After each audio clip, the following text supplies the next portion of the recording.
We, I am very, very, very happy to have here, to see Daniel Neis. This guy is very good person, a smart guy, and in all opportunities I have to see Daniel or to work with Daniel is good. And I remember, for example, in some situation in our graduation in UFSC in Brazil, Daniel come to the lab, to our lab, Moodle lab, to present to us Joma Dog. And I don't speak in English very well. And I remember Daniel speaking in English with John Mad Dog. And Daniel, who speak very well and communicate and can do anything in this language. And my question, my first question to you, is how you learn English. You have a good history about how you learn English, and about your history also, and your family, and I don't know what you want to start. What is Daniel? Who is Daniel? Okay, thank you. Well, thank you very much for the invitation and for the opportunity. It is really, really nice to talk to you. We've met the last time, the last year in Madrid, so it's been half a year since we don't have a good conversation. About this thing on learning English, I really started on my infance. When I was a child, I had access to video games since I was like 5 or 6 years old. We started with a NES, a Nintendo Entertainment System, not the Super NES, but the NES, the 8-bit one, you know. So wow. There were a lot of games, mainly a game about the Addams family, you know, from the movies.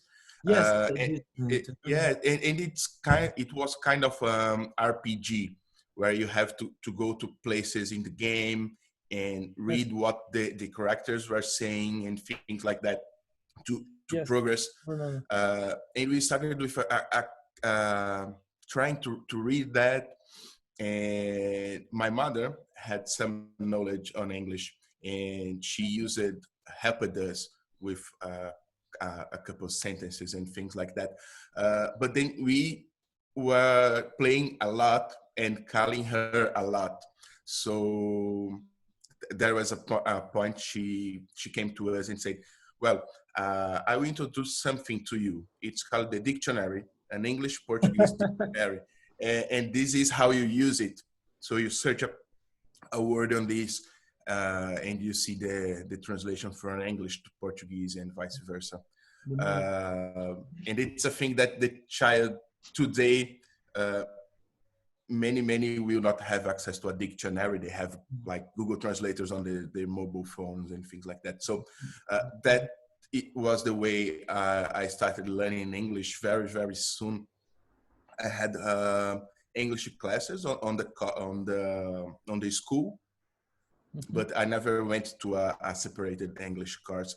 And from video games, playing then the Mega Drive, the Super Nintendo, the PlayStation 1, 2, 3, I started learning things. And when I was like 12, 13 years old, I started playing with the internet and reading some blogs. Of course, I didn't understand everything, but is your second language? Yeah, at least I could understand some things. And training like this, reading daily on the internet, helped me to understand. So this is how I learned to speak in English and understand English. Nice. I have a lot of problems. For example, hearing the people say something.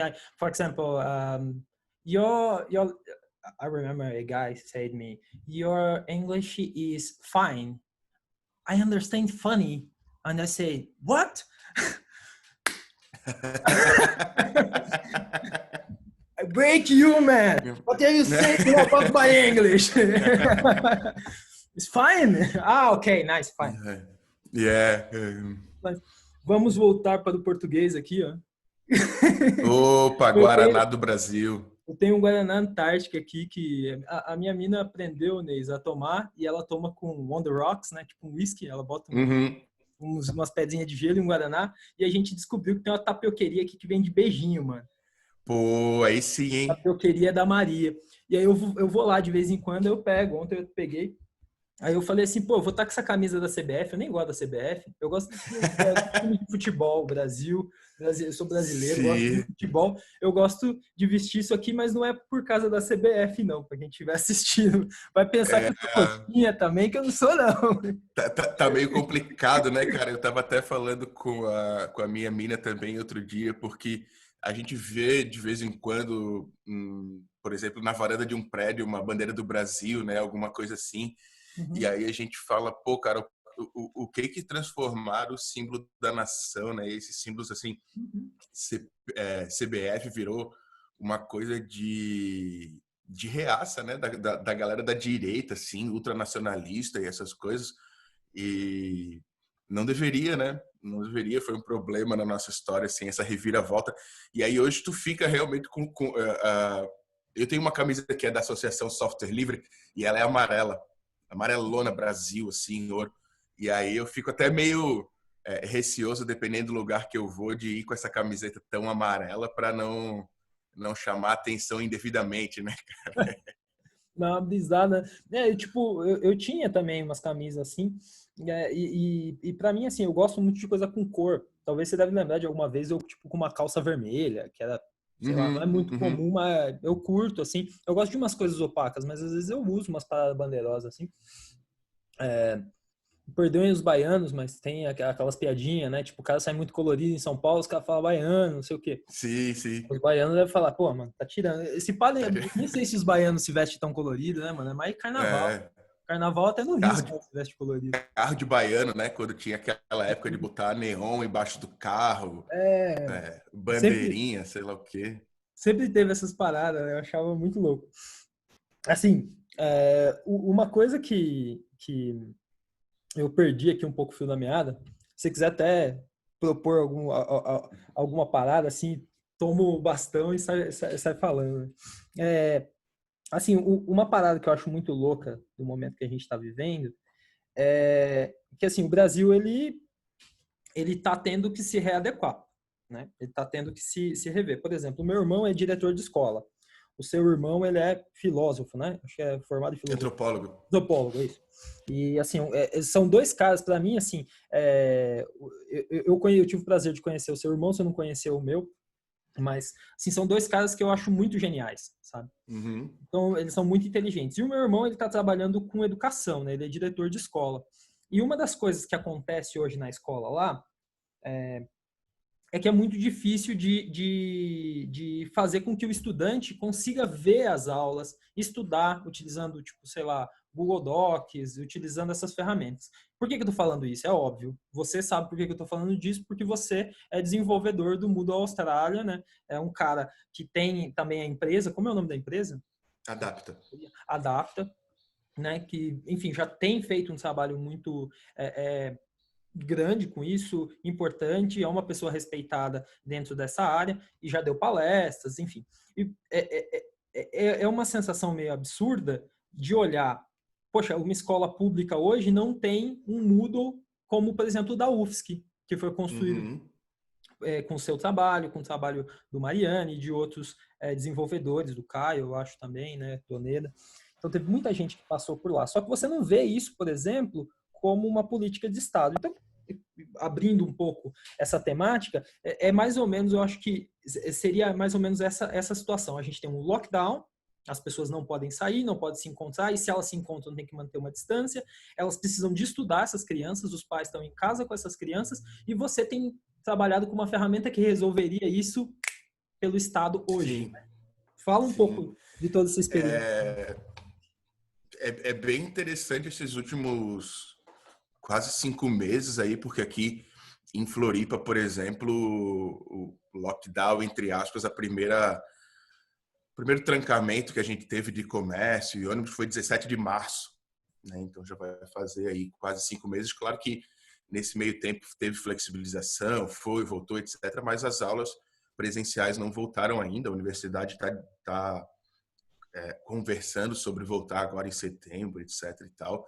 E enfim, o EAD nunca foi tão importante, né? Essas ferramentas de comunicação nunca foram tão importantes. Então a gente está numa contramão da galera, enquanto tem muita gente sofrendo com perda de oportunidade, perda de emprego, de cliente, etc. A gente está crescendo absurdamente, assim, não só na implantação de Moodle, novos Moodles, mas os Moodles que a gente já hospedava cresceram. Então tem cliente nosso que passou de 200 usuários online para 1.200 usuários online.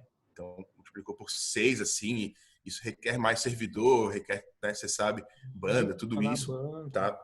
Nossa. E essa questão do ensino fundamental, digamos, anos iniciais até nono ano ali, ela é muito interessante porque requer realmente que os pais estejam juntos, principalmente nas crianças menores, assim, porque apesar de o pessoal manusear bem o celular, manusear um WhatsApp, um TikTok, uma coisa assim, né? Às vezes até fazer uns efeitos ali, misturar algumas coisas que requer, mas o sistema web, o sistema de ensino, ele é um pouco mais complexo, né? Porque ele não é só uma atividade um a um, ele tem várias atividades, ele tem várias coisas assim, então requer realmente, às vezes, até um treinamento, né? Então, já é uma coisa que a gente sabia antes de conversar com as instituições, tanto treinamento para os professores quanto até para os próprios alunos de como usar a ferramenta é bem importante, né? Então, a gente está fazendo um trabalho, por exemplo, com a Secretaria Municipal de Educação de Brusque, tá? Através do professor Rogério Pedroso. Ele é entusiasta da área, assim, ele trabalha há muitos anos com educação à distância e com suporte tecnológico para educação presencial também, né? Porque eu acho que o que vai ficar, né, é o que a gente chama de ensino híbrido, que é realmente um pouco à distância, um pouco online e um pouco presencial, né? Então, lá eles têm um Moodle, tem uma certa infraestrutura, mas aí, de novo, eu também estava vendo um projeto que é do pessoal da comunidade de educação aberta lá, acho que tem a ver com o Theo Amiel, o pessoal da USP, Unicamp lá e tal, que é o educaçãovigiada.org, se eu Não não me ouvi engano. falar do Theo Amiel, É porque... muito legal. Eles fizeram um levantamento das instituições públicas que usam as empresas que eles criaram até uma sigla, acho que o pessoal está chamando aí de GAFAM, né? Google, Apple, Facebook, Amazon e Microsoft. Né? Então, Inclusive assim, eles foram julgados recentemente, julgados não, eles foram é, um testemunho recentemente, um cara da Amazon, um da Apple e um da Google tava, e o cara do Facebook, né? Que eram uhum, os CEOs que fala, quando é o cara pica grossa. uhum. Uhum. Então, essas empresas são empresas que elas vêm oferecer um serviço, por exemplo, de envio de e-mail. Né? Uhum. Uma coisa que na Universidade Federal, por exemplo, que tem uma estrutura maior, tem um data center, eles têm lá um servidor, né, um servidor virtual para enviar e-mail, enviar dezenas de milhares de e-mails por dia. Algumas instituições não têm isso, né? Não tem como, então aí recorre a essas empresas, geralmente estrangeiras, que têm um serviço mais barato. Por quê? Porque é aquela briga do grátis e do livre, né? Uhum. Então, quando você consome um serviço gratuito, na verdade, você é o pagamento, a tua atenção ou os teus dados vão ser o pagamento para aquilo, né? Então, quando um aluno está usando um Google Classroom, por exemplo, tá? Que é um software, digamos, de LMS, né? De ambiente virtual de aprendizagem semelhante ao Moodle, os dados deles estão indo para o Google, Uhum. né? E a política de uso e os termos de privacidade são aqueles que o Google impõe, então eles fazem perfil dos teus usuários, sendo anonimizado ou não, eles vão ter informações, vão compartilhar informações, né? E tu vão gerar muito mais dinheiro em cima daquilo que tu tem do que tu pode fazer, né? E Então lá na nenhum prefeitura, pai de família, nenhuma mãe de família, né, ou uma criança vai pegar uma lupa e vai ficar olhando naqueles termos de uso. Desculpa. E eu vi, assim, no julgamento que uma congressista ela pega e coloca na parede. Ela faz várias perguntas para os CEOs, né? E eles Uhum. vão, assim, eles vão tentando responder. E algumas delas, até para diminuir um pouco o poder deles, ela tinha que dizer: a resposta que você pode dar é sim ou não. Né? E aí os Sim, caras sim. chegavam e falavam assim, você, por exemplo, acho que ela fez pro Zuckerberg uma pergunta do tipo, você armazena cookies? E ele falou, não, nós não armazenamos cookies. Aí ela começa a mostrar que eles armazenam. Aí Uhum. ele Uhum. começa a responder dizendo, não, os cookies não sei o quê, mas vocês armazenam ou não? Sim, nós armazenamos. Putz, velho, eu olhei aquilo e falei, pô, que sacanagem, né, velho? Então por que não fala a Sim, verdade de uma vez? sim. Fala, nós armazenamos cookies, estamos fazendo errado, nós vamos corrigir isso nos próximos meses. Pronto, É, já limpava. isso que teoricamente o pessoal está sob juramento ali, deveria falar A somente a verdade. verdade, Mas nada no mais que a começo verdade, o né? cara Aquela fala, coisa, né? é Mas então, foda, cara. e só que isso até tu citou o Mad Dog no começo ali, que, Isso. pô, é um grande amigo, faz um tempo que eu não vejo ele assim, mas é uma pessoa que eu admiro muito assim, e ele é do movimento de software livre, Uhum. só que ele tem uma visão de mercado, ele tem uma visão um pouco mais pragmática da implantação de software livre, porque às vezes realmente é difícil tu mudar esse cenário da noite para o dia, né? Requer a intenção e a vontade de muitas pessoas ali, né? Requer um planejamento a longo prazo. E no Brasil a gente tem muita coisa que é plano de campanha, plano de um governante ou outro, e isso não se torna em política de governo, né? Uhum. Então, às vezes tu entra ali, tu vai ficar 4 anos num cargo, alguma coisa assim, talvez uma reeleição por mais 4.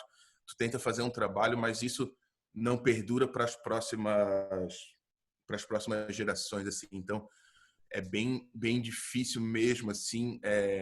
Eu trabalho home office já Uhum. há muito tempo, né? A nossa empresa aí, por exemplo, tem 3 anos e a gente sempre fez home office.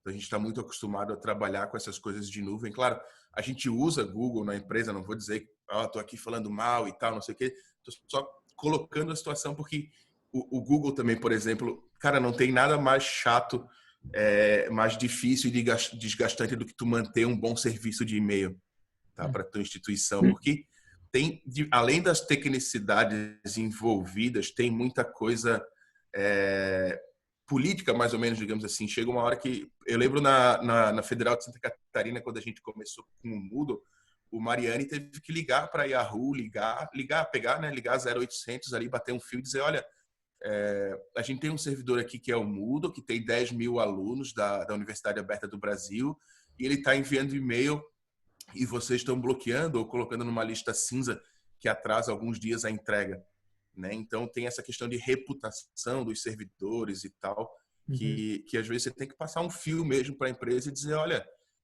a gente é um projeto sério, a gente é uma universidade, tem esses IPs aqui que mandam e-mail, vão mandar muitos e-mails, então por favor não bloqueie, né? Então Uhum. todos esses cuidados com spam, cuidados com bounce, é difícil. Então às vezes a pessoa tem que pagar mesmo, né? Porque aí tu vai ali, paga US$ 5 por funcionário e resolve um problemão, tal, e te dá grupos e mais um monte de coisa. Então, às vezes, realmente no curto e médio prazo é difícil sair dessas tecnologias.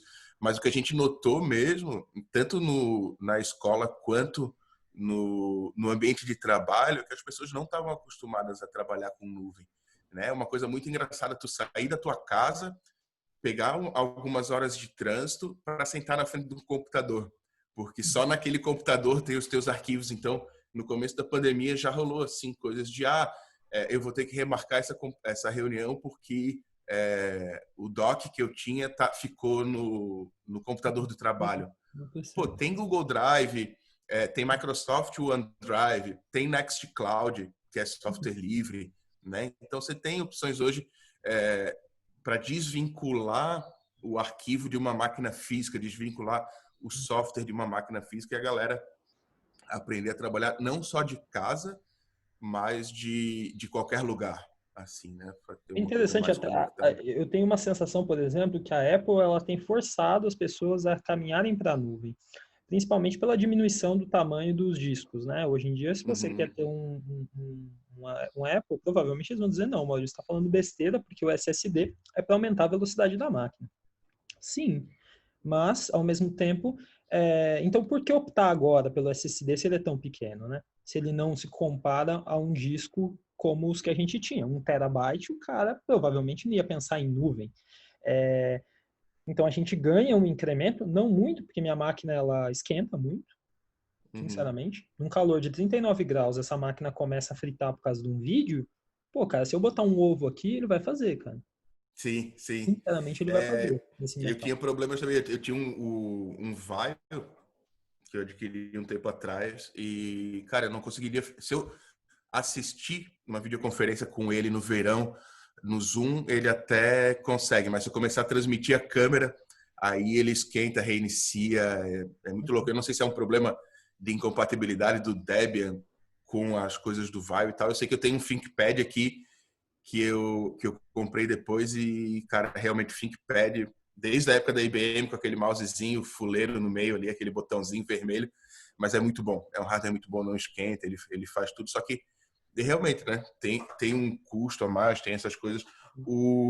Eu acredito até que a maior parte das pessoas não precisa desse grande volume, porque um tera é bastante coisa, né? A não ser que tu comece a gravar vídeo e aí vai rapidinho, mas é isso aí. E aí vale uma coisa também que é interessante, a gente trabalha com alguns colégios de educação básica aí da rede privada, né? E aí tu começa a ver, quando tu manda os preços, por exemplo, para um colégio, é, e eles acham caro, né? Aí o professor quer que o aluno grave um vídeo de 2 minutos e mande como resposta. E aí cai na mesma coisa que a gente estava falando do serviço de e-mail, né? Pô, a instituição tem infraestrutura para armazenar na nuvem isso aí, numa nuvem própria ou em outra nuvem, né? A instituição está disposta a gastar com isso. Então, fazendo um retrospecto, né? Às vezes você vai ver um colégio para o teu filho e aí você vê, pô, tem um ginásio, tem um laboratório de informática, tem uma sala de leitura, tem um parquinho, tem não sei o quê, né? Mas espera aí, primeira pergunta que vem, os professores ganham bem, né? E aí a outra pergunta agora, e o ambiente virtual da escola? É bom? É rápido? Ele funciona? Tem espaço? Meus alunos podem mandar as atividades, né? É, a minha namorada tem a filha dela na rede pública aqui em São José, na cidade do lado de Florianópolis. Eles não usam Moodle, eles usam um outro sistema que Web Educar, alguma coisa assim. É um sistema bem simplesinho. Para cada atividade, só consegue anexar um arquivo, tá? E tem um limite. Então, o que ela tem que fazer? Ela coloca os arquivos no Google Drive dela e pega o link da pastinha e coloca no sistema, né? Uhum. Então, tudo isso, colégio que a gente atende chegou a 1 tera de espaço com vídeo e material e tal. E tem um preço que não é grande, sabe? Tu manter isso aí, na verdade, pelas mensalidades que os colégios cobram, né? Só que Uhum. aí a gente vê para onde que eles direcionam a grana, o que que eles acham de manter ou diminuir o lucro deles, né? E aí o pessoal, eu não quero gastar mais com armazenamento na nuvem, então eu vou começar a pagar os envios de tarefa do bimestre, do semestre passado, porque não me importa mais esse histórico. Eu só tenho como trabalhar com os dados atuais ali, né, com que eu estou trabalhando. Então, a gente enfrenta isso em muitas instituições aqui no Brasil, muitas mesmo, assim. Ah, Eu acho que até por uma questão histórica, social, assim, e econômica do onde a gente está acostumado a investir, né? uhum. Então, antes é um sisteminha lá, é um sisteminha da universidade, ou sisteminha da escola. Na rede de Brusque, por exemplo, eles colocaram o Moodle no mesmo banco de dados do controle acadêmico, né? Uhum. Na mesma SGBD, na mesma máquina ali. E começaram a usar o Moodle muito, muito, muito, muito. E aí viram que o sistema acadêmico ficou lento, né? Então começa a ter esse tipo de coisa, né? Porque antes você abre uma licitação lá para um sistema, para hospedar o controle acadêmico. Pô, quem é que mexe no controle acadêmico? Uma dúzia aí, duas dúzias de secretário, de pessoal da escola. Né? Agora, quem que acessa o Moodle? Isso a gente via muito na UFSC também. O Moodle era mais importante do que o portal da UFSC. né? Se o portal da USP estivesse fora, ninguém tava nem aí. Mas agora, se o Moodle caía, pô, o pessoal começava a ligar para a CETIC e reclamar que o sistema estava fora. Eu tô pensando no seguinte, né? Por exemplo, para essas empresas que estão querendo usar um sistema, né, para e-learning para os seus estudantes, para essas universidades, escolas, acho que a primeira coisa que quando você vai construir uma aplicação é você ver o custo de, por exemplo, o armazenamento, né? Você precisa de colocar o teu servidor para rodar numa Amazon, você vai lá e fala assim, eu quero consumir como se fosse energia elétrica, né? Por tempo. Uhum. Não, eu quero fechar um pacote, 1 ano. E isso que eu acho que eles não botam no papel. Outra coisa também é, dependendo, tipo, você ter alguém que vai tentar prever o futuro. A gente não consegue prever sempre, mas poucas, eu acho que em empresas ou instituições vai ter na equipe pelo menos um arquiteto para poder falar, olha, aqui a gente tem tantas pessoas, então a gente vai ter tantos acessos mais ou menos. Se a gente chegar no limite, a gente pode, sei lá, usar um cache, a gente pode usar alguma coisa que sirva essas páginas, né? Que são mais estáticas. As outras, que são mais uma engine, a gente precisa disso aqui. Vamos colocar aqui tal base de dados. Ou seja, esse processo, ele não ocorre. Né?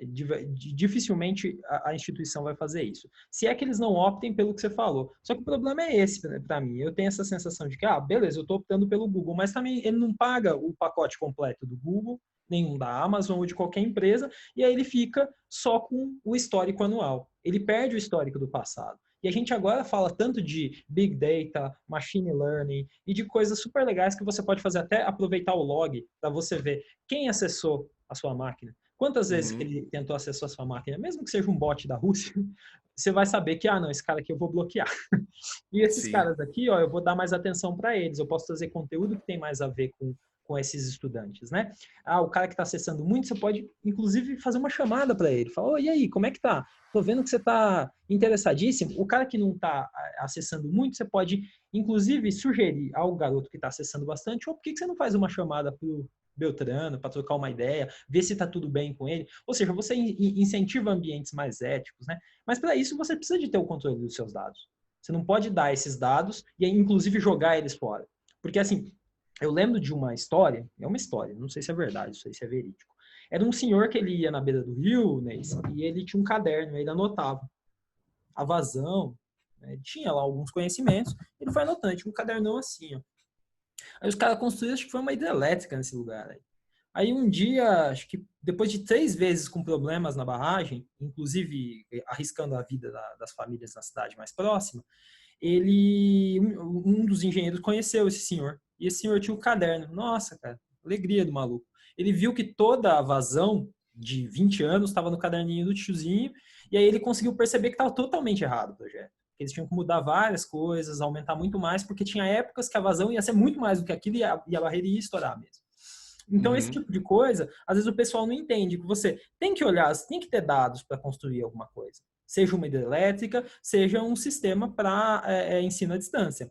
Senão você vai construir, assim, você vai ser sempre um cliente, né? Vai ser sempre um mero usuário. E muitas vezes o pessoal fala, o Brasil tem que se desenvolver. Mas ele só vai se desenvolver, inclusive não é só a empresa de tecnologia que vai surgir no Brasil. Escolas como essas, pensa a Amazon, era livro, cara, que os caras entregavam. Os caras hoje são uma empresa de tecnologia, fazem entrega super rápido, oferecem um monte de coisa. Então, eu espero que a Adapta seja uma dessas grandes empresas aí que consigam desenvolver tecnologia de ponta aí nos próximos anos. E que ajudem essas empresas que estão perdidas. Eu imagino que não deve ser fácil também você gestar um sistema educacional, seja no público, seja no privado, né? Eu vejo que o meu irmão lá, ele me pediu, falou assim para mim, Maurício, você consegue me ajudar com isso aqui? Aí eu fiz um script, peguei todos os PDF, joguei os vídeos, extraí do YouTube para poder colocar isso no ar e facilitar para o estudante, que ele conseguisse baixar no celularzinho dele, assistisse na rua, que ele fizesse da maneira que ele tivesse mais liberdade. Porque quando você vende essa coisa do software livre, você sempre fica pensando, poxa, o que eu mais quero é a liberdade de escolher a hora que eu quero ver o conteúdo, né? Se eu não paguei, pronto, eu já não consigo acessar mais os conteúdos. Aconteceu isso comigo no Dropbox alguns anos atrás. Isso é péssimo. Então, enfim, só trazendo aí algumas. Cara, isso é bacana, assim, eu costumo falar que em várias áreas, mas na tecnologia, né, quando a gente vai trabalhar com tecnologia, a gente tem duas opções extremas, digamos assim, e um espectro grande no meio. A gente tem a opção de levar a tecnologia adiante, tecnologia, como você citou, e tecnologia de ponta, né? Então eu posso pesquisar as últimas tendências da IA, dos algoritmos de aprendizado de máquina e etc, né?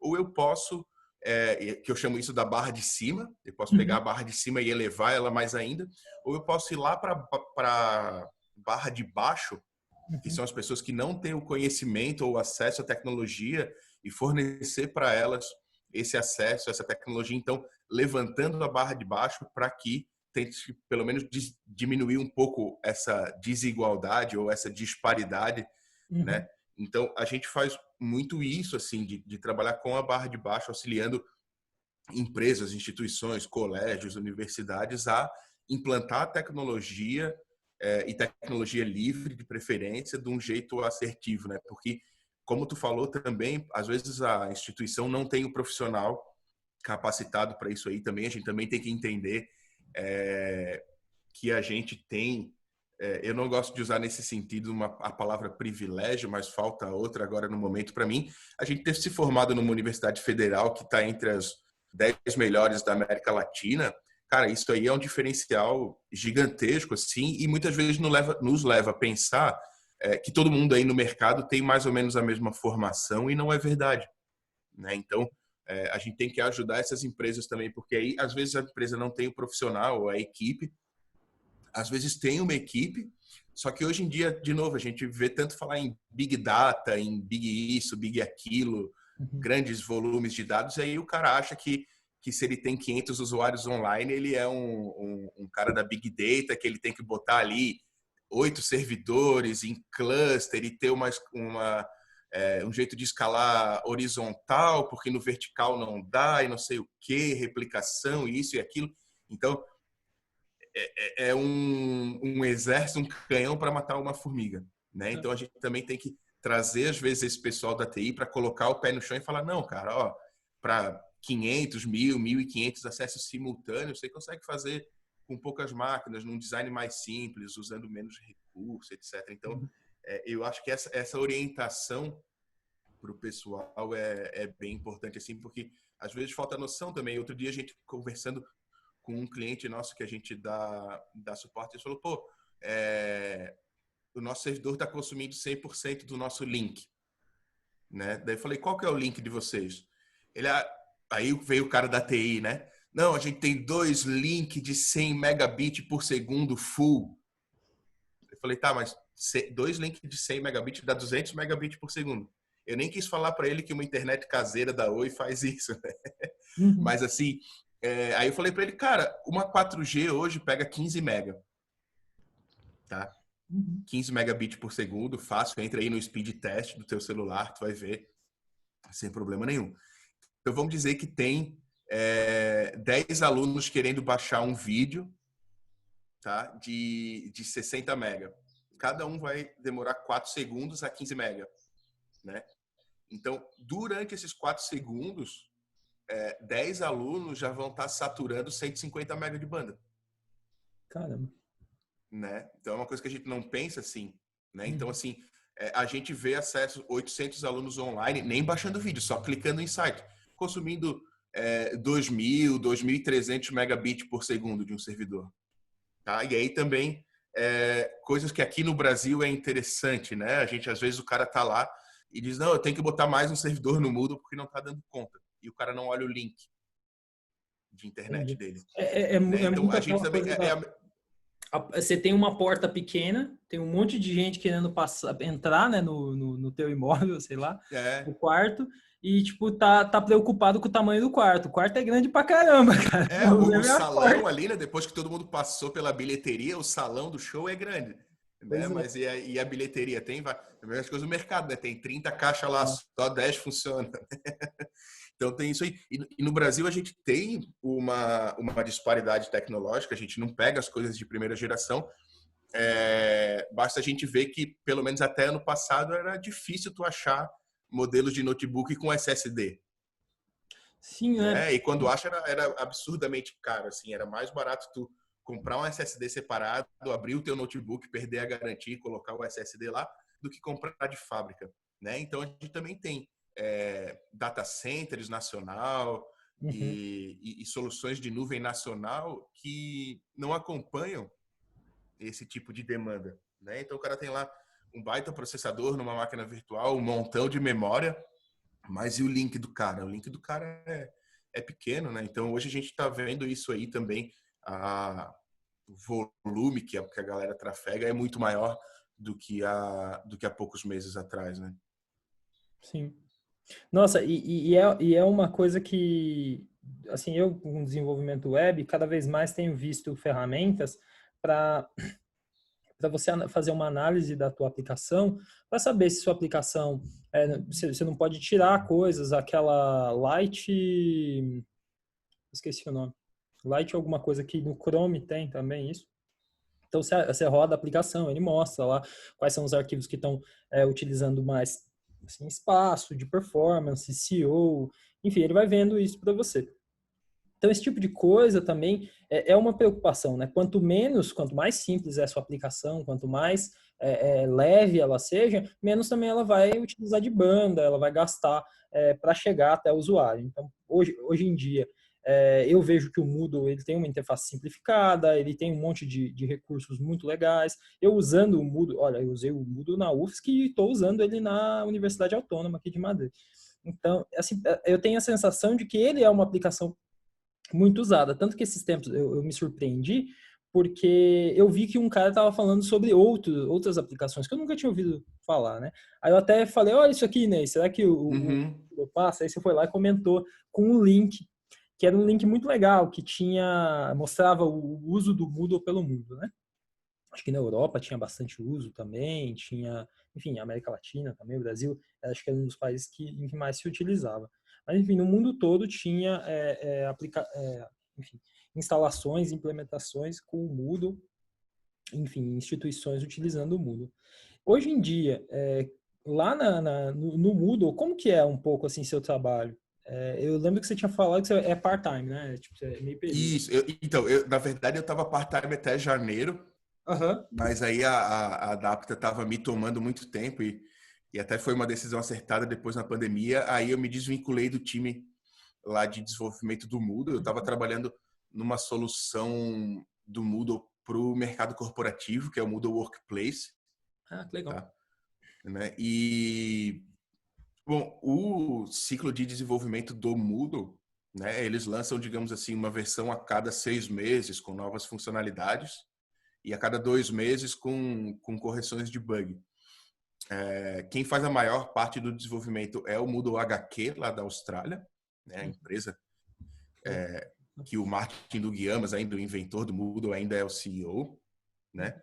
Tem um grupo que trabalha no Workplace e no aplicativo móvel, porque o Moodle também tem um aplicativo móvel que é muito legal, depois eu vou Uhum. comentar alguma coisinha sobre ele. Eu já usei. O pessoal trabalha bastante em Barcelona e tem alguns que trabalham remotos no Reino Unido. Uhum. Tá? E eles têm um certo foco, eles também amadureceram muito, né? O Moodle é um projeto que está aí completando 18, 19 anos na praça, Uhum. tá? Então já passou por muita coisa e já melhorou muita coisa. Inclusive, agora, nessa última versão, os caras melhoraram um esquema, agora vou entrar bem técnico, tá? Mas de trava de sessão. O que Uhum. acontecia? Sabe que tem a sessão do servidor, né? Para identificar que o cara está logado, Uhum. né? E aí, o que acontecia? Para evitar sobreposições de dados, o Moodle tem uma espécie de mutex que ele usa, uma trava para que quando o cara, por exemplo, eu atualizei o meu nome na plataforma, aí ele vai escrever no banco, mas ele vai escrever na sessão também, né, para ter esse acesso mais rápido ali. E o que acontecia? Mesmo páginas que faziam só leitura, eles acabavam pedindo esse mutex e trancando a página. Então, por exemplo, se tu abre um relatório pesado na página do Moodle e abre uma outra aba com uma tela simples, aquela segunda aba vai ficar trancada até terminar o processamento da primeira, tá? E aí terminou o processamento, ele desbloqueia aquela lá. mesmo que as duas fossem só leitura, tá? Isso acontecia. Então, era muito comum, às vezes, do professor, o aluno nem tanto, mas o professor pede um relatório e já abre uma outra aba para ver outra coisa. E aí ficavam os dois bloqueados. Eles melhoraram isso, fizeram uma melhoria. E esse lock é por usuário, né? A galera não sente isso, todo mundo sente com o mesmo usuário. E aí as páginas agora são somente leitura por padrão e só em alguns momentos eles trabalham esse mutex aí, essa exclusão mútua, essa trava. Então, é mais uma melhoria de performance, o pessoal vai sentir. Então, assim, tem esse foco, é importante, a gente faz a revisão. O Moodle tem uma base de plugins de terceiros com mais de 1.500 plugins da comunidade, são quase 1.000 desenvolvedores da comunidade. Quando você manda um plugin para lá, eles fazem uma revisão para ver se está seguro, para ver se não tem problema gritante de performance assim, né? Não tem um laço ali, um loop repetindo uma consulta várias vezes, que poderia ser uma consulta só no banco, esse tipo de coisa. Eles verificam, tem essa coisa, mas a gente tem que entender também que o software não dá para otimizar para sempre. Né? Em algum momento vai bater naquela barreira e é isso que dá para fazer. E a gente vai ter que arcar com recurso computacional para resolver aquilo. Né? Mas, no geral, o Moodle funciona bem. É interessante porque a gente teve alguns casos também, de novo, de plugins de terceiros, por exemplo, que chegaram num volume de dados que aí uma simples listagem ficava lenta. A gente foi ver, faltava um índice no banco. Tá? Então, coisas assim também acontecem. O Moodle é muito utilizado, ele é muito, muito utilizado. Tinha, até o começo do ano, mais de 100 mil instalações registradas no mundo, desculpa. Né? No Brasil tem mais de 5 mil, tem perto de 6 mil. A gente já foi o terceiro, quarto país com mais Moodles registrados. Hoje a gente está em sexto. A Alemanha subiu bastante na pandemia e a Índia subiu bastante. Né? Antes, quem mais usava era Estados Unidos e Espanha. A Índia chegou a passar os Estados Unidos com mais de 12 mil Moodles registrados. Tá?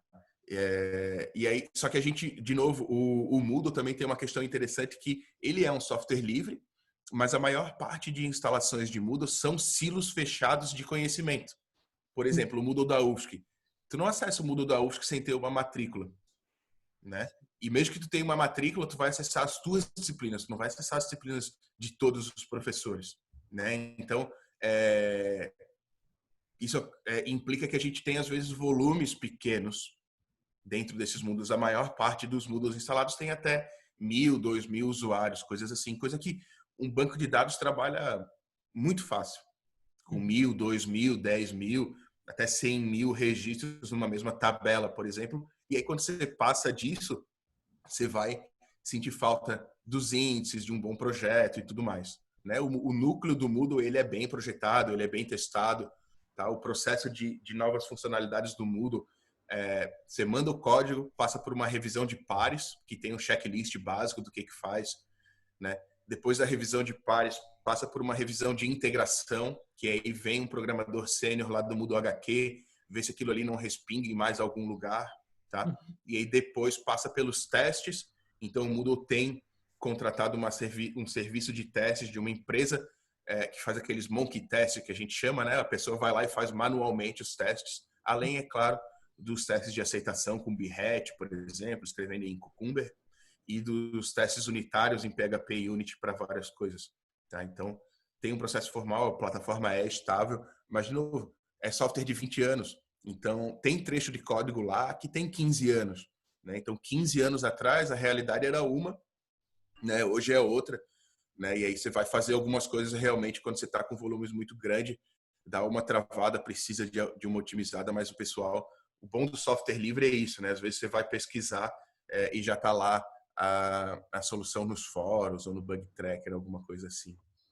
É muito típico, né? E assim, eu acho muito legal do que você contou tudo, que você acabou contando bastante sobre o Moodle, como que é o funcionamento interno. E assim, todo mundo que... Eu nunca tive a experiência de trabalhar num projeto de software livre, apesar de conhecer bastante de software livre, ter visto algumas figuras de software livre palestrando, vi o Stallman umas 2 vezes, já foi na Tainan, sempre estudei com plataformas ou distribuições com Linux, né? Eu aprendi, na verdade, a utilizar o computador com um telecentro com Linux. Então, assim, eu sempre tive muito contato, eu sempre tive muita vontade de contribuir para algum coletivo, né? Seja open source ou de software livre, até para mim poder aprender. Eu sei que não é uma coisa muito difícil, né? A pessoa pode simplesmente pegar lá o código, ver como é que está funcionando, entender um pouco, fazer uma proposta. Às vezes o difícil é você pensar, o que eu melhoro, o que eu posso fazer. Às vezes é uma bobagem. Eu cheguei a mudar coisas em algum código e fazer um pull request, mas eu acho que eu nunca tive um pull request aceitado assim, porque teve um que a gente começou a discutir, aí o cara, ele achou que aquilo não tinha que mudar, veio um outro cara e mostrou que realmente não tinha motivo para aquela mudança, e aí, tipo, eu acabei deixando de lado. Então, assim, eu vou vendo que dentro da comunidade também existem muitos passos até você conseguir que um pull request seu ou uma proposta que você faça, ela chegue mesmo a fazer parte do núcleo. Então, contribuir para software livre, apesar de ser, eu imagino que muito legal, ele é um processo árduo. O cara tem que se apegar mesmo àquilo e ele tem que ir atrás de mostrar que está funcionando. Eu me lembro de algumas situações de você comentar assim, poxa, o cara fazendo a revisão, eu tinha que ir lá comentar junto com ele colocava mais uma parada, pedia mais uma mudança, e esse negócio vai, né, cara? Às vezes é uma semana, 2 semanas, vira um mês ali, e o cara tá trabalhando em cima disso. Então, assim, Sim. isso é legal, na minha opinião, para que as pessoas entendam que software livre é muito sério o processo de desenvolvimento mesmo, né? Para que uma coisa entre num kernel do Linux, para que um código novo entre, você vê, né, no Moodle, então é um processo muito extenso. Acho que isso é Eu, legal, até para as pessoas que querem utilizar o Moodle, para entender. eu costumo fazer um paralelo assim com o processo científico, assim, né? O processo de uma pesquisa. Então, por exemplo, quando tu vai querer pesquisar, fazer um trabalho de conclusão de graduação, ou um trabalho de mestrado ou doutorado, tu sempre começa pesquisando e lendo o que todo mundo já falou até agora, né? E isso causa às vezes muita revolta no estudante que está começando, por exemplo, pô, eu não posso ter minha opinião, né? Até com esse negócio de opinião tá dando pano para manga aqui no Brasil, mas é assim, você pode ter a sua opinião, mas eu não sou obrigado a aceitar a sua opinião se ela não for devidamente embasada, né? Então, a gente faz os Moodle Multis aqui no Brasil, que são os encontros presenciais do Moodle, e vem muita gente com ideia, né? Ah, mas eu queria que fizesse isso aí no Moodle, né? Mas você diz, pô, mas você está usando a última versão do Moodle? Você sabe que dá para fazer mais ou menos isso que você está querendo? Aí a pessoa, não, pô, estou usando uma versão de 3, 4 anos atrás, não sei o quê. Então, tem uns passos, assim, para você contribuir com qualquer coisa hoje, né? Não vai chegar na padaria do cara ou na empresa do cara, assim, da noite pro dia e dizer, olha, eu tenho um modelo melhor aqui de trabalho para ti. Né? Pô, tu não conhece a realidade do cara, tu provavelmente aí tu vai começar a trocar uma ideia com o cara, vai começar a falar, mas tu pensou nisso? Aí tu, pô, isso eu não pensei. E naquele outro? Pô, eu também não pensei, né? Então, tem coisas assim. E eu gosto de citar uma coisa interessante, foi uma contribuição recente minha, do Moodle, recente aí, já vai um pouco mais de um ano. Eu queria adicionar lá um botão para ficar mais fácil criar um curso, não precisar dar tanto clique e tal. E, cara, eu não tinha achado uma função que existia e dei uma volta no código, ficou um patch grande, assim, sabe? Mais de 100 linhas alteradas, alguma coisa assim. E aí o pessoal passou pela revisão de pares. Quando chegou na revisão de integração, o Eloy Lafuente, que é um cara, um dos mais antigos lá no mundo, ele falou, pô, cara, por que tu não usa essa função aqui, ó? Eu falei, cara, era exatamente isso que eu queria. Aí eu fui lá, paguei todo o meu patch e virou 3, 4 linhas, sabe? Então, Mas tem esses essa são os beleza. melhores. Esses são os Esses melhores. são, Às vezes é exato, uma exato. linha, para mim, eu acho que Né? é lindo, cara. Então, a gente tem que entender isso. Que, muitas vezes o pessoal fala ou quer dar opinião. Assim, claro, toda ideia é bem-vinda, mas tu tem que primeiro estudar a plataforma, entender, tu tem que estar dominando aquele negócio e tu tem que conversar com muitas pessoas. Por isso que no Moodle, por exemplo, no Moodle nada é simples, né? São 150 mil pessoas, são mais de milhões de usuários que usam o Moodle no planeta todo, né? Então, quando a gente vai mudar uma coisa ou implantar uma coisa, né, implementar uma nova funcionalidade, tem que levar em consideração isso aí. Então, por exemplo, o Moodle tem uma associação de usuários, moodleassociation.org. Eles têm 2 rodadas no ano, onde você manda o seu projeto e todo mundo que é associado vota nos projetos mais interessantes, né? E, assim, toda a ideia, ela começa com uma frase. Depois ela evolui para um parágrafo, depois ela evolui para uma página, depois ela evolui para uma especificação, provavelmente de diversas páginas, para você tratar todos os lados, prós e contras, por que eu não fiz desse jeito, por que eu fiz assim, né? Então, é uma coisa que a gente tem que ter paciência, é um trabalho, e é um trabalho que ele vai demorar para ser feito, ele vai ter um tempo para ser feito, mas depois que ele for feito, é um legado, né? Por isso que a gente tem que ter um cuidado, porque dali para frente, depois que implantou, vai ser mais difícil de mudar. Então tem que ser bem feito, né? Então às vezes a gente tem muita essa coisa, claro, tem coisas pequenas, até principalmente mais voltado para o desenvolvedor, né? O cara que quer, eu quero contribuir com código, né? Geralmente os projetos têm essas coisas assim, bugs fácil para quem está começando, ou algum trabalho de manutenção da base de código que o pessoal pode trabalhar, que não implica tanto, ou que não requer tanta discussão assim. Então, tem jeitos de contribuir, né? Só que realmente não é uma coisa assim que eu vou abrir o meu computador, vou olhar um projeto no GitHub agora e dali meia hora está pronto um patch. Não, tem todo um trabalho e geralmente as principais contribuições é naquele sentido de coçar a própria coceira, né? Scratch your own itch, né? Então você está sofrendo com uma coisa, ou no caso da Adapta, por exemplo, ou no caso que eu trabalhava no Moodle da UFSC, os nossos usuários, professores ou alunos, estão sofrendo com alguma coisa, tem uma dor e a gente vai ali resolver aquele problema deles, né? Não é um problema que eu, desenvolvedor, criei da minha cabeça. Eu acho que isso aqui vai ser legal para o pessoal. É interessante que tem muitas empresas que fazem isso, né? Eu já escutei de colegas meus que tem empresa que ficaram planejando uma feature, gastaram ali 2 meses de desenvolvimento de 2 desenvolvedores full-time, chegou no final, 2 ou 3 clientes usaram só, né? Então, é complicado saber o que vai representar o real valor na tua aplicação ali. Tem muito a ver, enfim, com a coisa do ser humano, né? O ser humano, tipo, sei lá, mano, você pode falar... Eu lembro de uma coisa, acho que o Molinari comentou um dia, saudoso Molinari. O Molinari, ele falou que ele ia comer num restaurante e aí ele sempre, tipo, não sabia, porque cada dia era uma carta diferente, uma coisa assim. Aí um dia ele falou assim pro cara, né? Pô, por que você não faz um grupo do WhatsApp, adiciona todos os clientes e aí antes de dar o horário de vir para comer, você posta a carta para nós. Mano, tipo, deu muito certo. Deu muito certo. Uhum. Principalmente porque é uma propaganda gratuita, né, mano? Você vai mandar carta pra uma galera. Aí o malucão, ele tava indo, às vezes até em outro restaurante, mas quando ele vê que vai ter, sei lá, um filé, como é que é? Um boi no rolete, sei lá, mano, algum bagulho assim. O cara vê a parada ali, velho, e fala assim, pô, mudei de ideia, vou comer isso aqui, mano. Tava pensando em comer uma tapioca, vou comer um boi no rolete, mano. Uhum. Então, assim, eu acho muito legal que esse tipo de necessidade do ser humano, ele nasce muitas vezes de uma maneira muito natural. Você não tem como prever qual é a real. Por exemplo, a gente não tinha como prever que ia ter um vírus que ia, enfim, assolar a população, tanto que existe também uma visão super negacionista desse vírus, com a coisa Uhum. da cloroquina? Cloroquina, Cloroquina? hidroxicloroquina. Desoxicloroquina? Agora tem o ozônio, né? O ozônio via retal, não sei se tu viu isso aí. Você é louco, mano. O Tchê.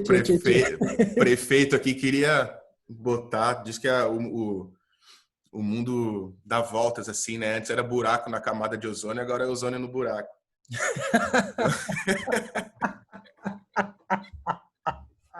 né? Ai, Mas meu tem... Deus do céu, isso é uma risada, né, mano? Então, cara, nesse cenário, você não pode sair simplesmente fazendo o que... Invenção. Você tem que também olhar para esses sinais, né? Agora falando um pouco do Bolsonaro, que é super engraçado. Mas, pô, ele não olhou para os sinais, cara. Morreram e o cara não olha para o negócio, cara. Cara, isso aí, na minha opinião, é projeto de governo, né? É, É não projeto de pode. governo. Um Tá cara bom, agora é, que. agora é. Vai ser o governo dele vai ser reconhecido por isso. Um cara que falou que a ditadura devia ter matado uns 30 mil, a pandemia já fez trabalho aí de 3, vai chegar em 4, talvez 5 vezes isso aí que ele previu. E o cara não. Realmente, esse povo aí não tá nem aí, né? Eles estavam aí, estavam mais ou menos preocupados no começo, porque surgiu com aquela ideia de doença de rico, né? Só pega quem viaja e tal, e ali começou a se espalhar naquele grupinho, mas agora que o grupinho já pode fazer teste automatizado ali do corona e vai lá, paga 400, 500 reais num teste e vê que está livre, o pessoal não está mais nem aí, virou mais uma doença de pobre e os pobres que vão morrer e o pessoal... Só que, né, a gente vê aí que até a rede privada de hospital já tá panguando aí, já está sobrecarregada. Então, é complicado, né? E aí fica nessa. Não quer fechar para salvar a economia, em vez de fazer igual a Alemanha e outros países aí que fechou mesmo, conteve, e aí a economia já está retomando, né? O pessoal tá nesse chove não molha aí o tempo todo e vai demorar, cara. Aqui, previsão é só para ano que vem, ou metade do ano que vem, quiçá 2022 voltar ao que a gente vai, sei lá, uma nova normalidade, alguma coisa assim, né? Porque enquanto não tiver... Tem pressão de todo lado, por exemplo, para voltar às aulas, mas sem vacina, cara, vai ser muito complicado, muito No Distrito complicado. Federal, eu acho que o governador até foi questionado de ser. Enfim, ele está sendo. Não vou usar, sei lá, a palavra nazista, mas pô, é muita filha da putagem fazer isso com as famílias, né, cara? Mandar as crianças para a sala de aula.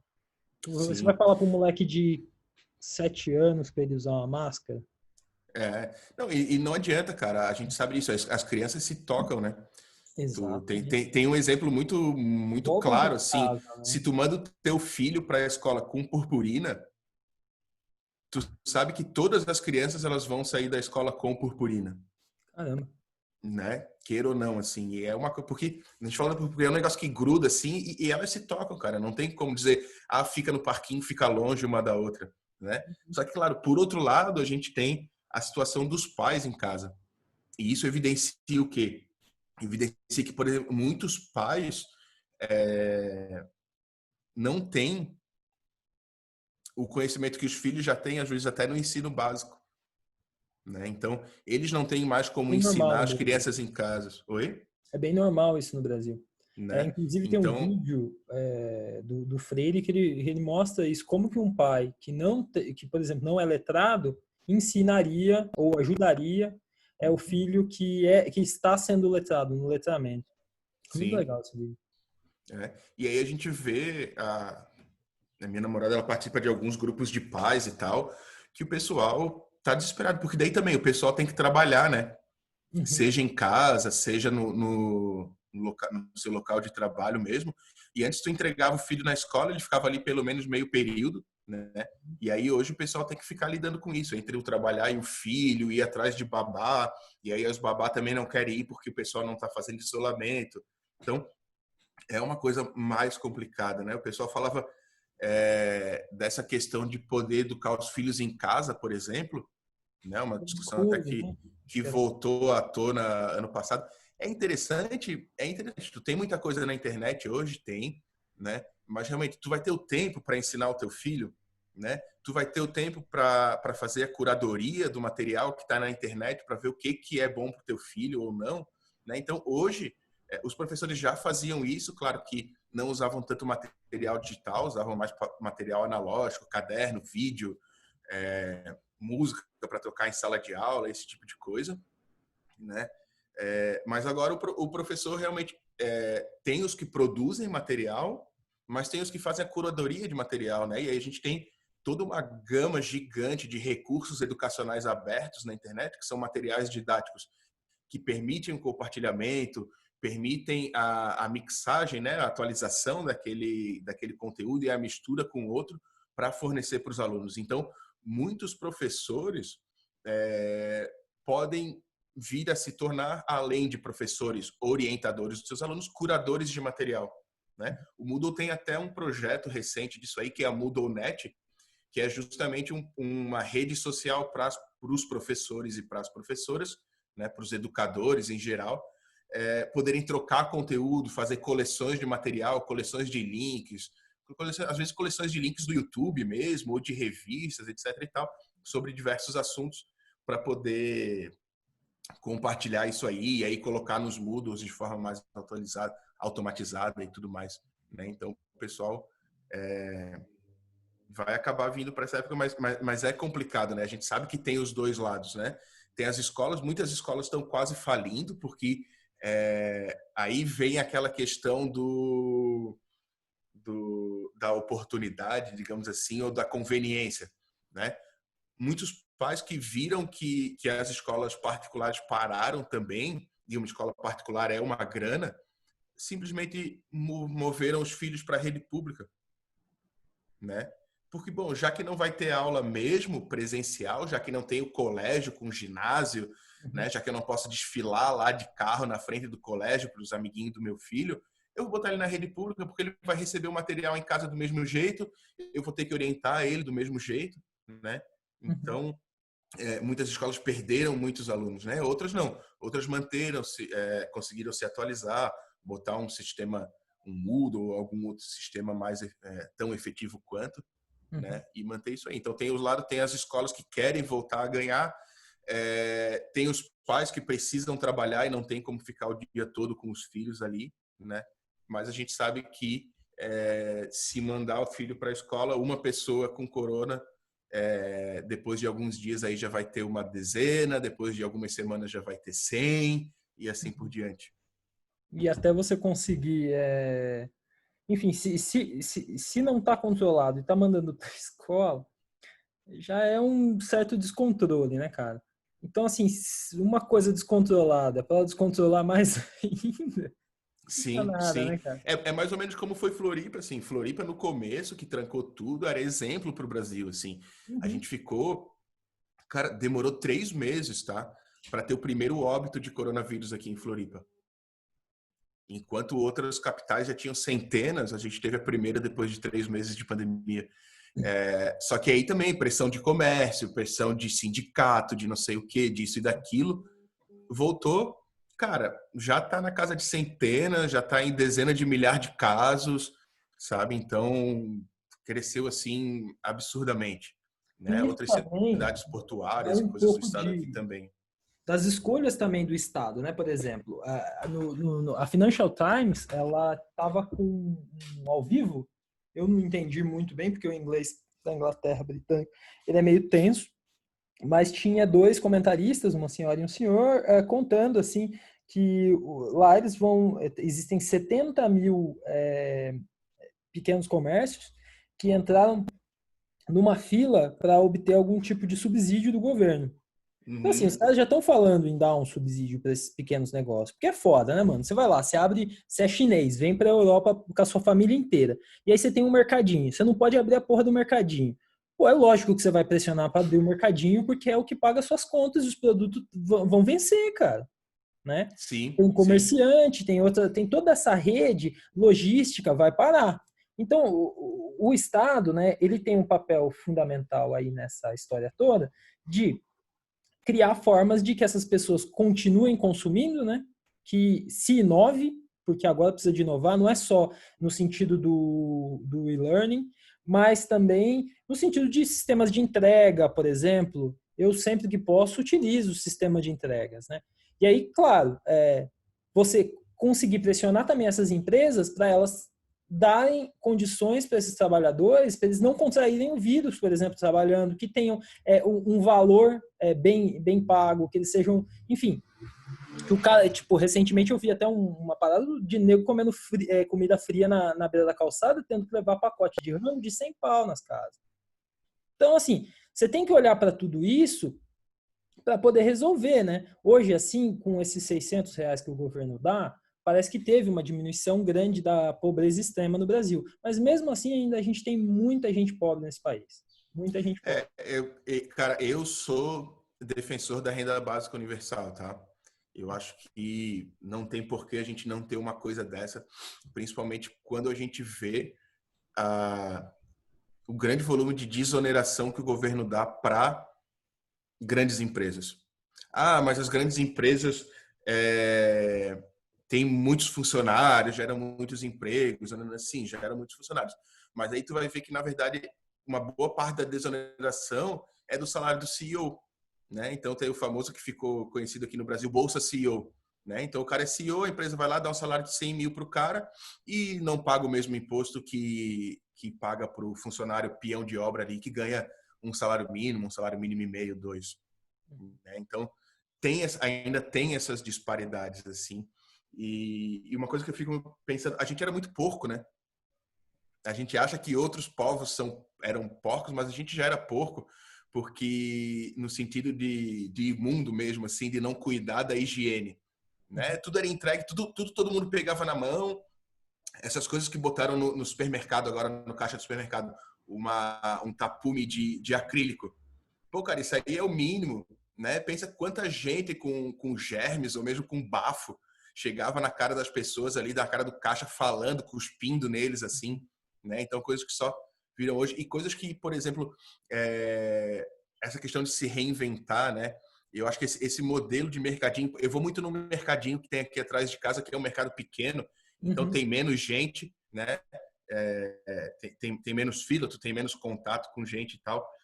Mas uma coisa que eu vi na Jamaica, existia muitas lojas de takeaway, assim, que eles chamavam, que era, cara, tu não entrava na loja. Tinha uma pequena entradinha, assim, que cabia 2 ou 3 pessoas para ficar numa fila, mas o cara te entregava tudo que tu queria através de um buraquinho na grade, tá? Claro que lá não era uma questão de higiene, era uma questão de segurança para as pessoas não entrar e assaltar a loja, Uhum. né? Mas aí tu tem o cara que vai te atender, ele sabe onde é que tá todos os produtos da loja dele. É igual quando tu vai numa farmácia, né? Chega no balcão, pede o remédio, o cara vai lá, busca o remédio que tu quer e te entrega. Então, eu acho que esse tipo de modelo, esse tipo de coisa devia ser mais adotado, né, no Brasil e em outros países, assim, porque evita realmente o aglomero, evita o contato humano, porque do jeito que vai meio ambiente, essas coisas, cara, esse é um vírus que está chamando a atenção, mas a gente não sabe se daqui a pouco vai vir outro ou algum outro problema semelhante, sabe? Então, eu acho que realmente tem que ser Não, com certeza, pensado esses novos modelos, assim. problemas novos vai ter, assim, já no último século, né, aconteceram tantas coisas, é que nem a minha mãe fala, as desgraças, tantas desgraças na vida dos seres humanos na face da Terra, que não é impossível que a gente tenha problemas. Por exemplo, uma que assolou o Brasil foi uma ditadura que a gente teve super extensa, né? E vários países da América Latina também tiveram, e vários países estão passando por isso agora, e isso atrapalha o desenvolvimento da região, não tem como. Se você Sim, olhar o que aconteceu com a ideia do Mercosul, é, hoje, qual é a conexão que a gente tem com países que estão passando por situações de conflito? A maior parte dos países que estão no entorno, eles entraram em algum tipo de conflito e pararam o desenvolvimento. A sim. gente teve uma época muito interessante de desenvolvimento. Eu não estou falando só do meu posicionamento político, mas sim do desenvolvimento econômico também. Estava crescendo, tinha uma relação real dólar, real euro, real ien com as outras moedas mundiais muito boa. Era um país que tinha um papel de liderança na região, na América Latina, e assim, cada vez mais eu estou vendo que a gente está caindo numa situação em que a gente tem pessoas que fazem o papel político de pensar qual é o futuro dessa nação e dessa região de uma maneira assim, esdrúxula, tipo, sei lá, aquele cara que é palhaço e assim, ele conseguiu ser o deputado mais votado, cara. O cara conseguiu coisas assim, e as propostas, assim, se você pega o histórico, sei lá, vem aqui, Tiririca, um dia dá uma entrevista para mim e mostra quais foram as propostas que você fez. Tô brincando, Tiririca não vai vir aqui. Mas entendeu? Tipo, mano, não tem assim. Então, Cara, o brasileiro vota. sim, sim. Na verdade, a nossa democracia a nossa volta à democracia, é uma coisa muito nova, né? Tem a minha idade. Eu nasci em 88, no ano que, teoricamente, acabou a, a ditadura, né? Mas o pessoal que comandava naquela época, ele nunca parou com o projeto de governo e com o projeto de convencer as pessoas e aí de criar essa descrença na política e na democracia, né? O que foi, já não é de hoje, não é de 4 anos atrás, não é nem de 10 anos atrás, é de todos esses 30 anos que tinha propagandas minando o interesse do brasileiro e de todo mundo em política, né? A gente costuma ouvir de muita gente, eu não gosto de política, eu não discuto política. Tudo Lembra é da política, frase, né? Brasil, né? ame-o ou deixe-o, né? Era uma frase da É, ditadura. Então, assim, é, esse tipo de frase, ela diz, ó, é binária a coisa aqui. Ou você ama, cara, ou vaza. Então, sim. assim, as coisas não são não é Deus e o diabo, o bem e o mal, saca? Não são Justamente tem que dúbias. ter um diálogo, né? E o que essa galera quer, eu acho que não tem nenhuma noção assim de que tudo que tu faz precisa da sociedade, né? O pessoal não dá o real valor à comunidade, né? Que a comunidade que cria tudo, que mantém tudo para a gente continuar vivendo, se relacionando, trabalhando, curtindo tudo isso aí, né? Então essa descrença, assim, de não, todo político é ladrão. Não, se o cara tem carreira política, eu não vou votar nele, eu vou votar num cara que está totalmente de fora. Né? Então, pô, mas peraí, cara. O que que esse cara, mega empresário, agora quer fazer na política? Quais são os ideais dele, né? Então, a gente vê muita gente aí, por exemplo, que aderiu ao PSL nas últimas eleições e logo depois das eleições já começou a brigar e sair de partido de um para o outro e tal. Não digo que o cara tem que ficar no mesmo partido a vida toda, mas assim, se o cara entra num partido é porque provavelmente a maior parte das ideias ele é, corrobora, né? Ele concorda ali. Então, por que que por poucos interesses briga com um, briga com o outro, sai daqui, sai de lá, fica sem partido, né? Então tem que tomar um cuidado também com essas pessoas que não têm uma carreira política ou uma história junto a movimento estudantil, movimentos sindicais ou movimentos de classe, né? O que que eles querem lá dentro? Que interesses que eles estão defendendo, né? Então, e aí cria também, o pessoal conseguiu criar essa associação, né, do brasileiro médio, que o cara ele olha para cima com vontade de ser aquele cara lá que ele tem uma diferença de milhões no salário, ele olha com admiração e ele olha para o cara para baixo que ganha metade do salário dele, 2, 3 mil reais de diferença, ele olha com desdém, né? Então, porque ele acha que só fazia política para pobre, eu que estava aqui no meio, não fui nem para frente nem para trás, então eu acho que isso aí não dá certo, tem que ser cada um pelo seu.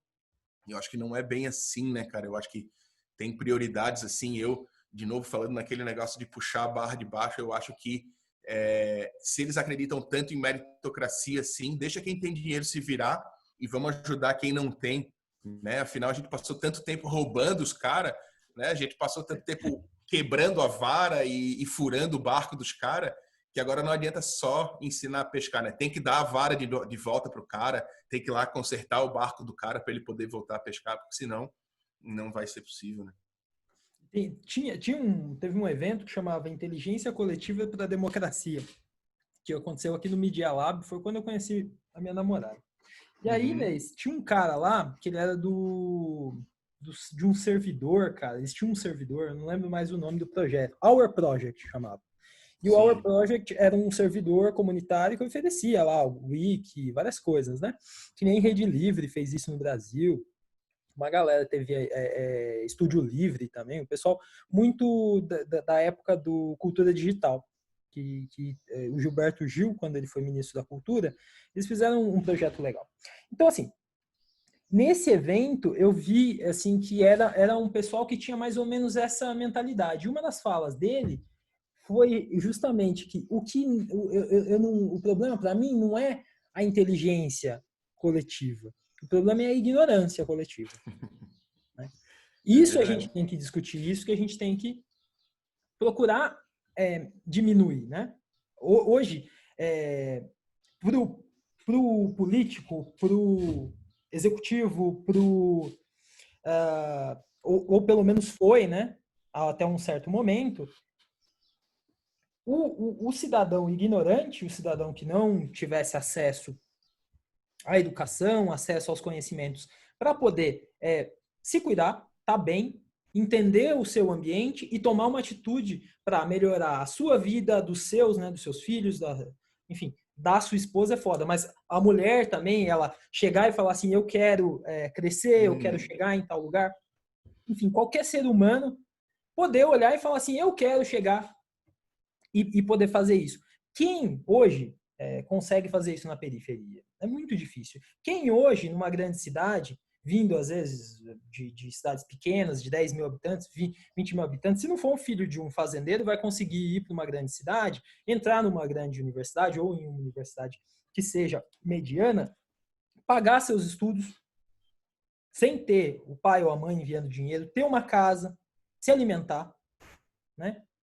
Ou até mesmo namorar. Conseguir uma namorada ou um namorado, cara. Você sendo Sim. de origem humilde. Alguém que te ouve, que te ajuda. Então, até isso, o cara fica privado. A menina vai ficar privada. Porque é difícil você, dentro de uma sociedade, encontrar... Porque, assim, tinha um amigo que ele falava uma coisa... É engraçado. Mas é o meio do... Diga-me com quem andas e eu te direi quem eres. Não sei, alguma coisa assim. Mas, ao mesmo tempo, ele falava assim... Ah, sempre a gente comentava... Não, sempre tem umas namoradas bonitas, né, cara? Ele falou assim... Depende do lugar que você vai. Eu falava assim, como assim? Depende do lugar que você vai. Então ele ia para uns picos que o pessoal era todo meio gentleman. Só que, tipo, chucro também. Mas, tipo, era bonito. Uhum. E aí você fala, pô, cara, sempre bem arrumado. Então, assim, tinha toda uma coisa de vender essa imagem. E eu, assim, independente dessa coisa dos relacionamentos, das paradas assim, eu acho que existe uma mensagem aí. Então, você meio que atrai aquilo que você está procurando. Então, para o brasileiro conseguir atrair bons políticos, para ele conseguir atrair uma sociedade melhor, ele precisa de procurar educação, ele precisa de procurar conhecimento, senão ele nunca vai atrair gente boa para dirigir o país. Ele nunca vai poder, inclusive, poder erguer a mão e falar assim, pô, eu também queria dirigir aí um ministério, uma secretaria, uma cidade. Como é que ele vai propor para as outras pessoas que ele é capaz se ele não conseguiu nem ter uma casa, ele não conseguiu nem ter uma vida de qualidade, ele não conseguiu estudo, ele não conseguiu fazer nada. Ah, mas isso, inclusive, aí vem o ponto da meritocracia, né? Olha, desculpa, cara, não dá. Não tem como um cara que ele parte do zero, ele chegar lá em cima assim tão fácil. Não vai acontecer, desculpa. Acontece, mas porra, acontece como exceção, aquela coisa que quando a gente está estudando estatística, né, o outlier, que é aquele ponto que tá lá na puta que pariu, que você não sabe o que é, e você, puf, joga ele fora. Porque esse cara não existe, cara. Esse cara não faz parte da amostra. O normal, velho, não vai ser isso aí. Só que aí... Exatamente.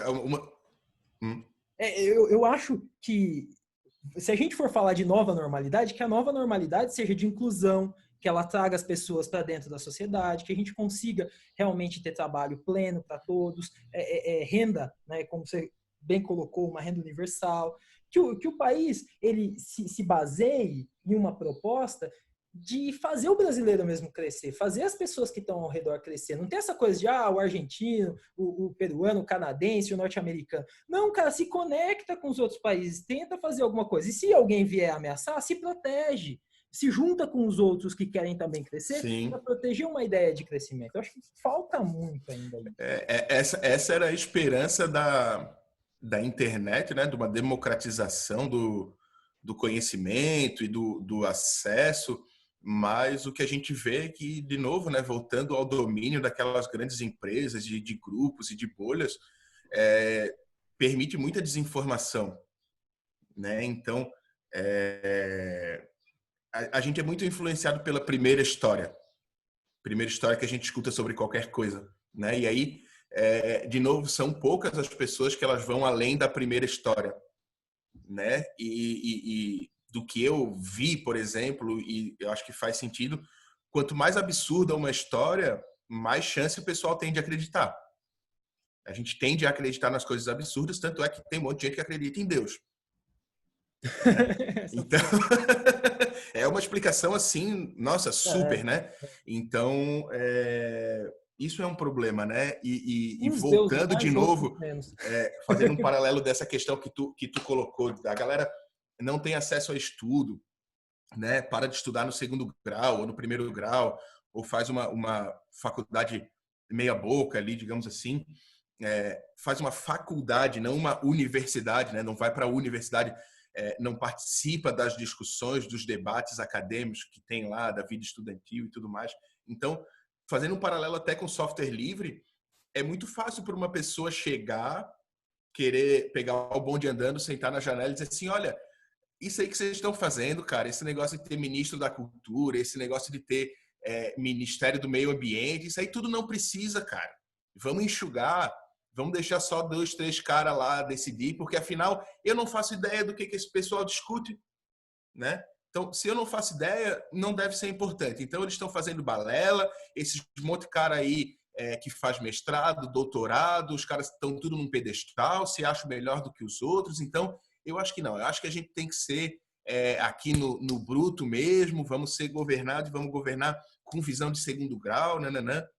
Então, isso é horrível para o país, né? Aquela coisa que a galera falava, porque o PT quer que todo mundo seja pobre, o Lula quer que todo mundo seja pobre para poder dar assistência. Não, muito pelo contrário, né? Para o Lula, para o PT, PSOL, PSDB, todo mundo tinha que ser rico. Não tem problema em ser rico, só que você tem que ser rico de uma maneira honesta, né? E não sem tirar dos outros, né? Então não é que tu não possa ir lá curtir a tua vida. Claro, a luta é justamente para que todo mundo possa curtir a sua vida, mas para isso todo mundo precisa ter acesso à educação, para isso todo mundo precisa entrar numa universidade, fazer, não que o curso superior salve o ser humano, porque eu conheço alguns doutores também que, porra, não tem nenhum trato interpessoal, cara. Os caras são muito bons numa área do conhecimento, mas quando vão tratar com uma pessoa são os baita de uns ignorantes. Isso acontece, mas de novo, são os fora da curva, né? São os outliers, não é regra geral, né? Até se tu for conversar, eu já tive a oportunidade de conversar com uma ou outro militar do exército de uma patente mais alta. Cara, são pessoas altamente esclarecidas, né? São pessoas que frequentaram bons colégios, que têm algumas ideias boas, claro, outras mais retrógradas, mas têm umas ideias boas. Então, essa descrença não só na política, mas no estudo em si, é uma coisa que está minando a nossa sociedade, né? Acho que isso que tinha que reverter, principalmente no brasileiro, a gente tinha que voltar a se inspirar em pessoas inteligentes, né? Pô, o cara, pelo que eu cresci, pelo menos, para mim, o presidente da nação tinha que ser o cara mais inteligente de todos, né? O cara mais vivido, o cara bom mesmo, não um cara que seja igual a eu. Porra, se eu for para lá na presidência agora do jeito que eu tô, eu vou fazer merda, pô. É óbvio, não tem como, Né? né? Porque eu não tenho o conhecimento, eu não tenho a vivência do meio Tem, político. tem limite de idade, eu acho que presidente, eu não sei se tem limite, mas tem um certo. Tem umas questões ali limitantes, não é assim tão fácil. E assim, as pessoas elas vão olhar o seu conhecimento, a sua vivência, para assim votar em você. A gente errou com a eleição do Bolsonaro, erraram muitas pessoas. Quem votou, né, quem estava indeciso e acabou indo pro lado do Bolsonaro, sendo que tinha uma opção de um professor da USP respeitado, uma pessoa que trabalhou muito bem no Ministério da Educação. Então, a gente podia ter feito algo diferente. Para quem está ouvindo e discorda, inclusive se quiser depois vir falar comigo sobre essas impressões que a gente está tendo, principalmente nessa parte final que a gente está sendo um pouco mais polêmico com os pontos que a gente está tratando, pode vir, escreve aí para a gente, tanto eu, acho que o Neis também, a gente vai responder Claro, questões de opinião nossa do estado que a gente está. Hoje é um estado de alarma, que o Brasil está. Desculpa, mas não vai ter uma pessoa que vai conseguir me convencer de que o presidente errou em muitos momentos, que ele foi vagabundo mesmo, eu acho que essa é a palavra, e não fez um trabalho como deveria. Se ele não fosse um presidente, ele fosse um funcionário de uma empresa, ele já tinha sido demitido no meio dessa pandemia. Com certeza. Tá? Ele ou não. flexibilizar do horário dele e o salário, né? Pois é. Diminui para 2 horas, ganha R$ 300. Então, Porque, então, assim, não dá para a gente olhar para isso E assim, olhando para o status do lockdown, a gente falou da coisa do Moodle, falou da coisa da tecnologia, mas não tem como você fugir do estado que está hoje. Para você conseguir que o país funcione, não depende só de tecnologia, não depende só das pessoas da sociedade, não depende só do capital, depende também de política. O Sim. político tem que atuar, ele tem que E, tomar uma atitude.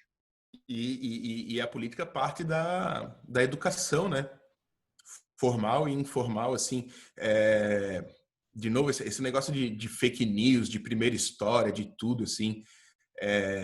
Eu gostei de uma citação barra brincadeira que fizeram com a frase do Paulo Freire, que diz assim: quando a educação não é libertadora, o trabalhador acha que o comunismo vai tomar o Fiat Uno dele.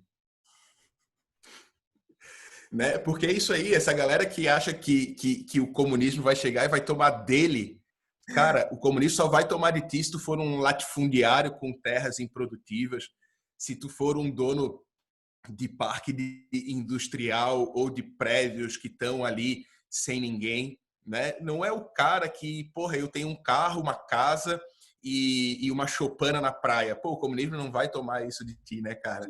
Ele vai tomar de realmente quem tem. Então a gente tem que o brasileiro não consegue fazer essa diferença, né? Da galera que ganha até milhares para a galera que ganha milhões, né? São ordens de grandeza diferentes, assim. Então, pô, a gente tem que ajudar quem realmente precisa aí, né, cara? E educar quem realmente precisa, porque senão a gente vai ficar sempre refém da primeira história e sempre refém da coisa mais sensacionalista, mais pragmática e tudo mais. E que é fake, né? Enfim, a gente acha que tem muita coisa ainda pra gente falar. A gente não consegue, acho que, falar mais nesse tempo, que a gente já ficou um bom tempo conversando. Ainda tem a questão da terra, né? A questão é importante dividir a terra para você fazer. Assim, tem muita gente que quer plantar e não pode plantar. Né? Vai plantar o quê? No teu terreno ali? Até tá rolando. Eu vi que lá em Campinas o pessoal começou a plantar algumas coisas. Eles estão precisando até de fazer um WordPress para vender os produtos. O TC até me ligou. Inclusive, quem quiser aí dar uma força com isso, entre em contato comigo e eu dou umas ideias assim, de como é que a gente meio que vai fazer isso aí. Talvez esse seja um fim de semana, só montar, levantar e colocar no ar. Eles têm 3 hortas lá e tá bem legal, né? Eu acho assim que Bacana, bacana. É muito fantástico o que dá para você fazer quando você para um pouco para pensar, pô, como é que tá o meu ambiente? O que tá acontecendo? Então, assim, pô, tem gente que tá sem rango, velho. Então, tem muito movimento agora de cesta básica. Desde a época do Betinho tinha ação cidadania, né? E, assim, a gente sabe disso. A gente como desenvolvedor, tá? São altos salários, o pessoal ganha bem, ninguém tá passando fome, tá todo mundo numa situação confortável. Mas tem muita gente que é da área de desenvolvimento que tem um posicionamento, contribui, desde contribuição no software livre até contribuição em movimentos sociais, porque uma página do MST, meu amigo, tem que ser feita por alguém que entende de TI, tem que entender dessas coisas. Ou você acha que alguém de TI não é de esquerda? As pessoas de TI também são de esquerda. Então, tem gente da TI na direita, na esquerda, no centro, em todos o espectro político. Então, assim, a gente também tem esse posicionamento. O legal é que eu e o Neis, a gente tem essa coisa muito comum, né, entre nós dois, de ter esse posicionamento. Talvez a gente deve ter alguma divergência, mas eu nunca encontrei alguma que fosse que me chamasse a atenção. Gritante assim, não. Eu nunca Acho percebi. que a gente é bem alinhado, né? Nessas questões aí é bacana. E eu acho que falta um pouco mais, talvez até